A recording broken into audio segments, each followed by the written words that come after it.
Are you following the Rugby Championship? Stick around, I'll share my insights for the first test between the Springboks and the Wallabies.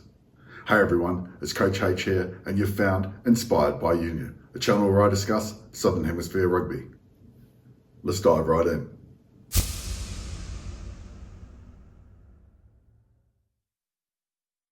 Greetings Rugby Universe. Well, for the Springboks, parts of Suncorp Stadium were a sea of green. It actually looked like a home game for the visitors. Well, the poor Brisbane record has definitely been laid to rest by the world champion Springboks.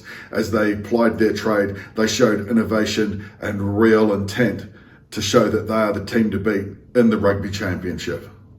In my preview, I pointed out that the bench would be the difference maker for the Springboks. However, on review of this game, it was the suffocating line speed and the real smarts to take the tip player out of a support line at the breakdown that proved the difference for the South Africans. It was an onslaught really, and the team in green dominated both field position and ball in hand. The Wallabies struggled to get into the game, and if not for some scrambled defence, they easily could have been down by 30 plus at the halftime break for Oranges. After the break, it was more of the same. Feinberg and Komazulu looked like he had the ball on a string at times, and with LaRue also subbing into the first receiver position, the youngster was able to have a hand in many of the good passages of play.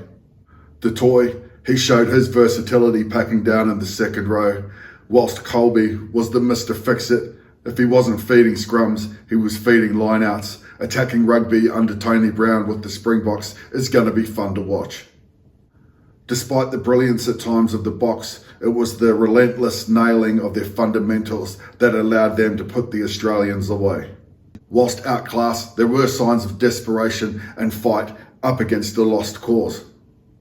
Injury rows have struck the second row, with Nick Frost and Williams both out this weekend. The Wallabies also lose the services of Tupou as he travels to the islands for bereavement leave. The scrum proved to be an Achilles heel. Perhaps Bell's rush back into play this weekend in Perth.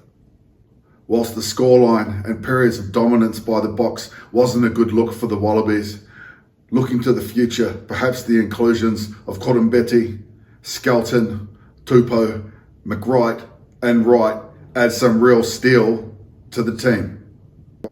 Whether you're a South African supporter, a Wallabies supporter or a neutral, you did have to applaud the way that the Springboks went about their business. So the dominant world champion Boks, they flex. The Wallabies, they know how far off the pace they are in reality. I'm Coach H and you've been watching Inspired by Union.